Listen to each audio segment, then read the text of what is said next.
안녕하십니까. 3분 소방안전입니다. 이번 시간에는 네 번째 시간인데 소방시설 등의 세부 현황입니다. 1. 소화기구, 그 다음에 자동소화장치가 이렇게 있죠. 그 다음에 여기 보시면 9분 소화기가 있습니다. 소화기에는 이제 제일 흔한 분말 소화기가 있고 기타 이렇게 되어 있습니다. 그 다음에 이제 우측에 보시면 간이 이제 소화용구가 있고, 우측에 더 보시면 자동 확산 소화기, 자동 소화장치 이렇게 이제 표시가 되어 있고, 건물의 층이 되어 있습니다. 제가 예시를 들은 거는 지상 6층, 지하 2층 건물인데 각 층에 2개씩 이렇게 있어서 16개가 되겠습니다. 실질적으로는 이거보다는 좀 차이가 나겠죠. 지하 2층에는 전기실, 발전기실이 있다고 봐서 이산화탄소 2개가 이제 이렇게 체크가 되어 있고요.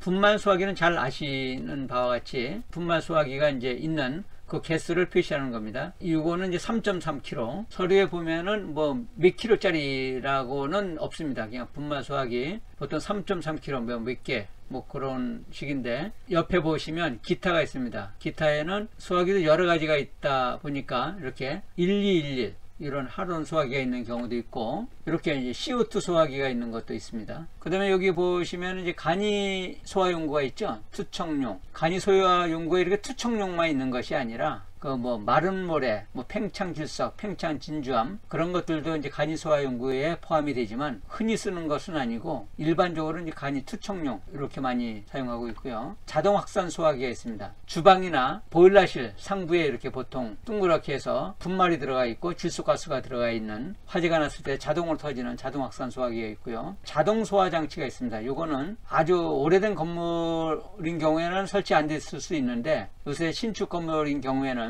EPS실, TPS실, 케이블 관통을 하는 그런 부분에 이렇게 자동 소화장치, 고체 에어로졸이라든가 또는 가스계 자동 소화장치를 설치합니다. 그렇게 해서 이제 소화기를 이제 체크를 하는 것이죠. 두 번째로는 2번 수계 소화 설비가 되겠는데, 공통사항입니다. 수계 소화 설비 하면은 가장 흔한 게 이제 옥내 소화전 설비, 스프링클러 설비, 옥외 소화전 설비, 물을 사용하는 그런 이제 수계 소화 설비의 이제 공통사항을 이제 기재하는 것입니다. 여기 보면 수원이 있죠. 수원에도 주된 수원이 있고 보조 수원이 있습니다. 주된 수원 하면 펌프실에서 저수조를 말하는 것이죠. 일반 수조, 고가 수조, 압력 수조, 가압 수조가 있는데, 우리가 보통 제일 많이 사용하는 것이 이제 일반 수조가 되겠죠. 물탱크 옆에다 두고 펌프실에서 물탱크를 놓고 하단 부분에서 옥내 소화전이나 스프링클러 설비 흡입을 해서 이제 사용하는, 이게 일반 수조가 되겠습니다. 고가 수조 방식인 경우에는 흔치 않지만 일반 건물에는 거의 고가 수조가 쓰진 않는데, 특수한 기관 같은 데 이렇게 가보면 옆에 가까운 산이 있어서 산 중턱 한 8분흥선 같은데 물탱크를 만들어서 거기서 이제 건물로 들어오는 그런 것들이 이제 고가 수조라고 할 수 있습니다. 수압으로 낙차로만 이용해서 하는 수조가 되겠죠. 흡입 방식하면 펌프하고 물탱크가 같은 라인에 있어서 물이 수압으로 미루는 것을 정압 방식이라고 하고, 펌프보다 밑에 하단에다 놓고 펌프 아래에 있는 물탱크, 그건 이제 빨아들이는 거죠. 그걸 부압이라고 합니다. 부압식. 부압식을 보면 이렇게 펌프보다 이제 그 바닥에 있다 보니까 호수조, 물올림 탱크가 있죠. 이 장치를 보면은 부압식이라는 것을 쉽게 알 수가 있습니다. 유효 수량이라고 있습니다. 옥내 소화전인 경우에 유효 수량이 있고, 스프링클러 설비인 경우에 유효 수량이 따로 있습니다. 그거를 합친 거라고 보시면 될 것 같습니다. 펌프에서 보면 소화 용수량이 표시가 되어 있는데, 작성하고자 하는 건물에는 스프링클러의 유효 수량이 32톤이고 옥내 소화전이 5.2톤입니다. 그래서 그거를 합친 거, 여기서는 37.2톤이 되겠죠. 계산해서 나온 이 수량입니다. 유효 수량 이상은 수조에 저장이 되어 있어야 된다는 것입니다. 스프링클러나 옥내 소화전 설비를 구분하지 않고 합친 용량이 되겠습니다. 설치 장소, 예를 들어서 지하 2층에 설치된 경우도 있고, 또는 기계실에, 또는 펌프실을 옥상에 둬서 옥상에다가 이제 설치하는, 지상 옥상에다 설치하는 경우도 있습니다. 보조 수원입니다. 우리가 이제 그 지하에 저수조, 주수원이 있으면 옥상에 수원을, 저수조의 한 3분의 1을 옥상에다 별도로 놓죠. 펌프가 고장이 났다든가 수조에 물을 다 썼을 때 옥상에 있는 그 수조를 통해서 소화를 할 수 있도록 그런 장치인데, 여기 보시면 설치 장소, 지상, 옥상, 층 전용실 그렇게 되어 있습니다. 여기서 이제 가압송 수장치가 되겠습니다.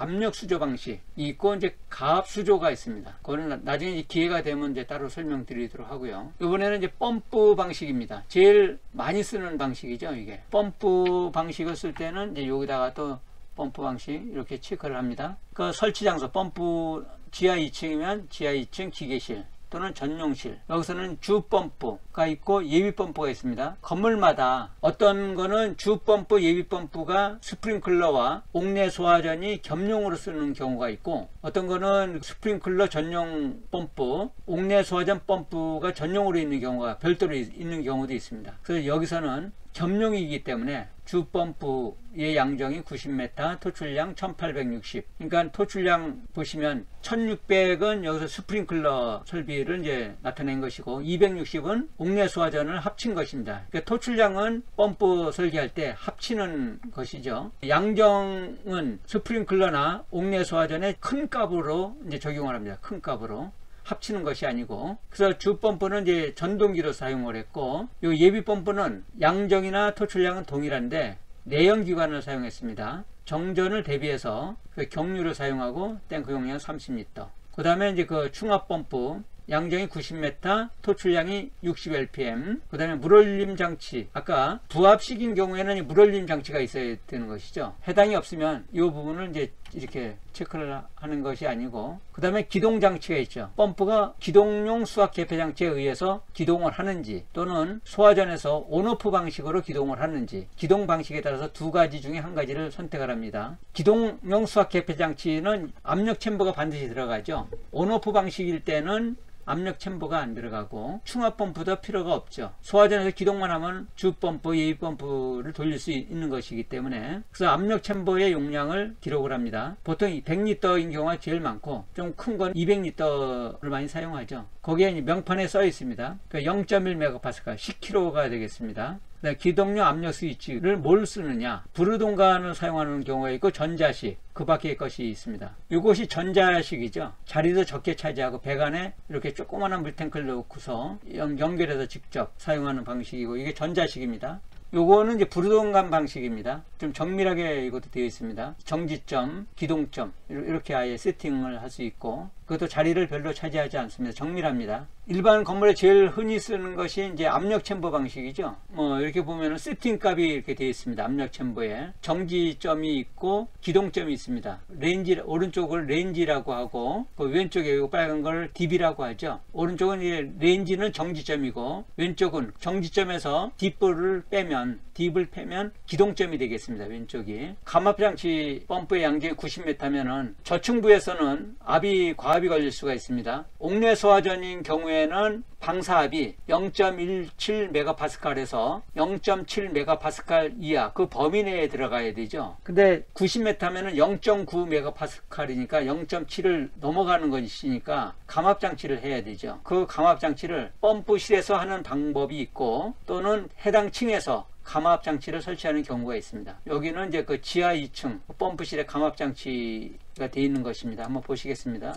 이게 이제 펌프실에 있는 감압장치가 되겠습니다. 고층부로 보낼 때는 그냥 압을 보내지만 저층부에는 과압이 걸리기 때문에 저층부에는 이제 그 감압장치를 통해서 이제 들어가게 되겠습니다. 감압장치를 별도로 쓰지 않고 그 해당 층에 이 부분에 압이 세게 나오면 내부에 고무가 이제 줄어들면서 감압 할 수 있는 이런 감압장치도 있습니다. 소화전에다가 바로 설치하는 것입니다. 송수구는 1층 5개, 쌍구형 또는 당구형 몇 개 개수로 설치를 합니다. 옥내 소화전이나 스프링클러 있는 건물에는 이렇게 송수구가 되어 있죠. 이 건물은 이제 스프링클러가 송수구가 쌍구형이 2개가 있는 거고, 이건 옥내 소화전 송수구가 쌍구형 하나가 있는 것이 되겠습니다. 그래서 옥내 소화전 설비, 그 다음에 스프링클러 설비, 그러니까 이런 경우에는 쌍구형이 합쳐서 3개가 되겠죠. 그러면은 예를 들어서 이렇게 3개 비상전원입니다. 자가발전 설비가 있는 것도 있고 자가발전 설비가 없는 것도 있습니다. 자가발전 설비가 있는 건물은 지상 7층 이상, 연면적 2000제곱 이상이면은 그 예비전원 설치 대상이 되기 때문에 자가발전 설비를 설치하는데, 그 조건이 안 되는 경우에 보통 스프링클러 설비를 하게 되면 엔진 펌프, 아까 예비 펌프가 엔진 펌프였죠. 그런 경우에 축전지 설비라고도 이제 표시를 합니다. 건물에 자가발전 예비전원에 해당되면 이렇게 자가발전 설비를 설치하고, 요 예비전원은 소방용 예비전원이 되겠습니다. 배터리로, 이게 축전지 설비를 설치하는 경우도 있습니다. 거기에 해당되는 부분에 이제 표시를 하죠. 자가발전이 있는 경우에는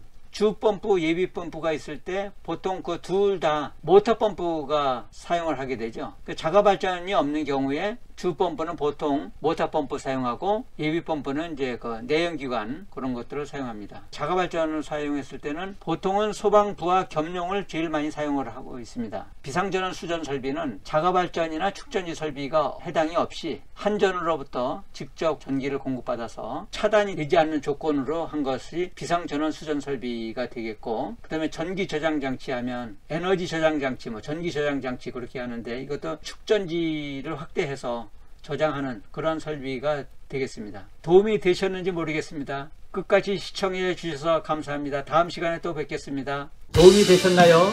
댓글, 좋아요, 구독, 알림 설정까지 꾹꾹 눌러주시면 좋은 영상 만들어서 올려드리겠습니다.